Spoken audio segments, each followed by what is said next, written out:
Folks, the Palestinians have always been masters at packaging their struggle in terms that are popular and acceptable to Western and American audiences. Starting in the days of the Palestinian intellectual Edward Said, with his influential piece about Orientalism, how people in the West view people in the East as the other and they don't understand them. And more recently, it has been with this racial politics that are prevalent in the United States. You know, how you have the white oppressors and the black victims, and in Palestine, you have the evil white Jews versus the helpless black Palestinians, supposedly, even though those colors aren't even correct in describing the situation, but never mind.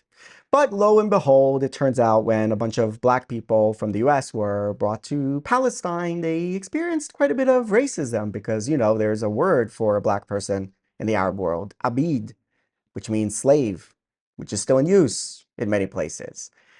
But one of these, racial dynamics crap activists blames the black people for the racism which they received in Palestine. How did she do that? Well, take a look. For me to admit, because I was so excited to go on this trip with Black Americans, because I was always under the impression that Black people will be our greatest allies because they understand more than anybody what it's like to live under occupation, what it's like to be oppressed and racially profiled. But during the trip, it felt like some people were too busy playing oppression Olympics to fully grasp the experiences of Palestinians living in Palestine. Some people came on the trip with a very limited understanding of the Palestinian people and the Palestinian cause, which is problematic in and of itself. But the most problematic thing was the fact that some people were applying a Western lens of racial dynamics to a place where it does not apply. You're the ones who are doing that aggressively on college campuses. And by the way, that is precisely the Orientalism that Edward Said was talking about. They, from the West, are Orientalizing us in the East. I am not going to sit here and deny that anti-Blackness exists in every single part of the world. But the issue of race is much different in Palestine than in most other places in the world. In Palestine, Palestinians of all colors are undoubtedly the most oppressed people. In Palestine, a non-Palestinian black person is more privileged than a Palestinian of any color. And an American, black or white, is one of the most privileged people in Palestine, right beneath Israelis. Some people in the group were too busy victimizing themselves and taking out their anger on all the wrong people to sit with the reality that in modern day, there are some people that are more oppressed than them. One person in particular was incredibly problematic, especially considering she was one of the group leads who was hosting private conversations exclusively for the 7 black people in the group, which under almost any other circumstances I would encourage. I encourage black people to create safe spaces for themselves to discuss racial issues among themselves. But the issue is that the only comments I heard come out of this person's mouth about Palestine and Palestinians were negative, were about how racist we are, were about how slavery persisted until the 20th century in Palestine, which is such an uneducated take, by the way. It was not exclusive to black people, and it was not done mostly by Palestinians. So I believe these conversations being hosted by a person who came to Palestine with biases against Palestinians were so dangerous to Palestinians and ultimately to Black Palestinian solidarity. The most ironic part about all of this is the fact that we sat and had dinner with Afro-Palestinians in Palestine. We sat and broke bread with the family who runs the Afro-Pali Center in Jerusalem. They are black. They are visibly black, and yet they are highly respected in the Palestinian community for the work that they do for Palestinians. I even talked to the chef at our hotel in the last couple of days, who was a political prisoner. He had just gotten out of prison 2 months before we arrived in Palestine.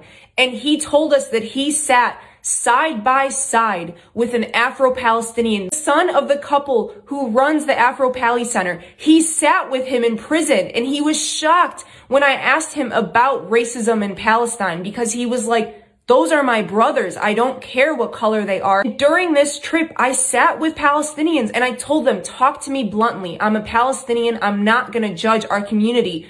Talk to me about racism in Palestine. And every single one of them was like, what is there to say? Like, racism exists in every community, yes. But in Palestine, it's actually few and far between, because the issue of race is so much more complicated in a place like Palestine. And I have been involved in Black activism for many years. And I know that when I am in Black spaces, it is not my place to call out issues within the Black community, especially when those people are being slaughtered. When I am in Black spaces, I am there to observe, to learn, to be an ally, not to call out Black people. By the way, these same people who sat there and talked all this shit about how racist Palestinians are did not hesitate to pose in front of a ginormous George Floyd mural painted by a Palestinian artist. They posed with that artist in front of the mural. And I bet they wouldn't dare look that artist in the face and say that he's racist. By the way, go support that artist. He's Banksy.2 on Instagram. He's an incredible person, incredible artist who I'm still in communication with.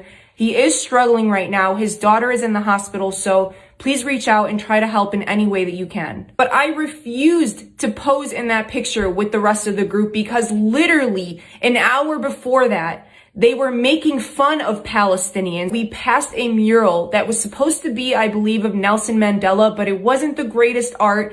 And so it kind of looked like George Floyd, and they couldn't tell who it was. And they literally said, I'm so sick of these people. And yet they won't hesitate to pose in front of a George Floyd mural for a social media photo op. Even when we were about to walk into a masjid, there were beggars outside the masjid who asked some people for money. And she made a comment about how, oh, notice how they're not asking the Black people for money because they think all Black people are poor. And I said, you don't know that. Those same people didn't ask me, a Palestinian American, for money. They're not assuming I'm poor. In fact, when they know you're American, you're immediately up here to them. They immediately assume you have money and that you're privileged in ways that they'll never experience. The reason that they didn't ask some people for money had nothing to do with the fact that those people are Black. They simply just approached a few people out of the entire group asking for money. I could ramble about this for hours because it was one of the most frustrating things of my life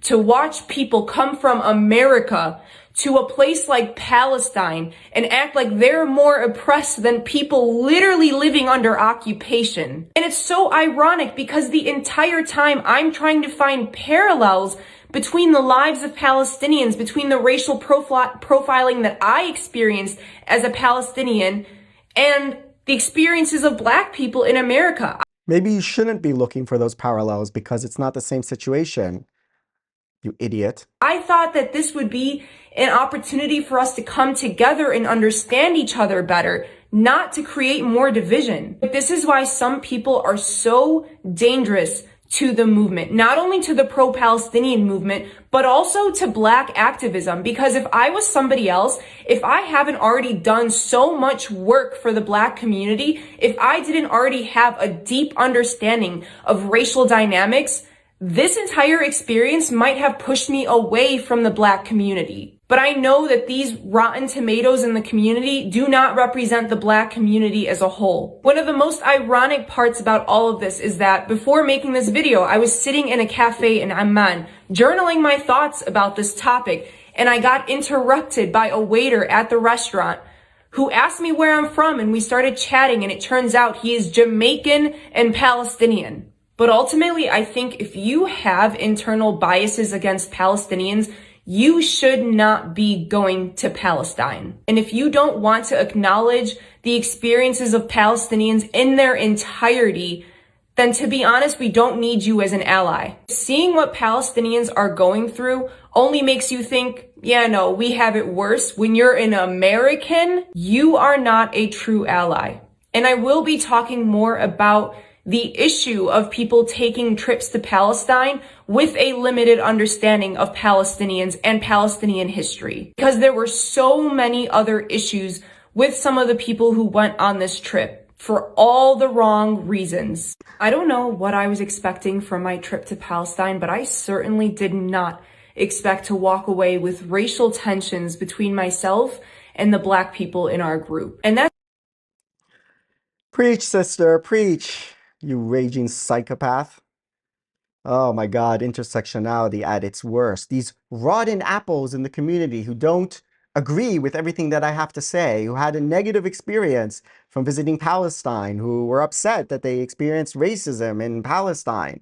How dare they come here with no understanding of all the history? And of course, you know, what about their understanding of the Israeli side of the history? That's not important for you now, is it? Jesus Christ, what a psycho. What an absolute psycho. This is the depravity of this intersectionality nonsense. This is the problem with trying to copy paste your struggle onto whatever issues people of color are experiencing in the United States and trying to make it the same. You know? Wow. Wow, wow, wow, wow, wow. Those rotten apples, how dare they? How dare they have a discussion and, you know, say negative things about me and my people? How dare they? As if you don't do that to the Jews and to Israel all the time, to the Zionists, to the evil Zionists. As if you expect the people who come that they don't have enough understanding of our struggle and our sufferings, that, you know, maybe they can get the Israeli perspective also of the Israeli struggle with constant terrorism and people want to kill them and destroy their country. That might be a perspective worth having. But no, they can only come if they have enough indoctrination of our narrative, 100%. You feel me? My God. My God. And also, as far as when you say we are suffering more than anyone else on earth, lady, you live in America. That's one of the reasons why you think that. I traveled the world. All right. I've been to many, many places. I've been in the slums in South America, in Africa, and Indonesia, and the Philippines, and India. I know a thing or two about tough places. They don't suffer as much as they do in those places. I've seen Ramallah. I've seen Bethlehem. I'm not saying it's perfect. I'm not saying the conflict doesn't affect the people there. But trust me, there are people around the world who are suffering a lot more. A lot more. You know? So, you know, you feel like you are some unique people. You're the only people suffering conflict. You're the only people who have to go through a checkpoint anywhere around the globe. And I'm not wishing it on Palestinians to go through checkpoints. I wish we had two states living peacefully next to each other. Jews can go into the Palestinian areas, to religious sites like the Tomb of Joseph, Tomb of the Patriarchs. Palestinians can come to Jerusalem, easily visit Al-Aqsa. That's my vision. I don't wish it on anybody. But you know, these conflicts exist in other places also. When I visited Ethiopia, I had to go through 20 checkpoints. 20. And I'm not exaggerating. It was like between 20 and 25 checkpoints to get from Addis Ababa to Aksum in the north because it was a war zone. All right? Your suffering is not unique, lady. It's not, you're not okay, like you want to create alliances, fine, but you should also listen to people who come over to your place and, you know, experience something a little bit rotten over there instead of blaming them for the racism they experienced. Psychopath. All right. Jeez. That lady. Oh my God. Oh my God. Woke intersectionality, guys. Don't fall for it. Don't fall for it. That's all for this video. Thanks for watching. I gotta relax. I gotta relax from seeing that. Thanks for watching. I'll see you next time. Bye-bye.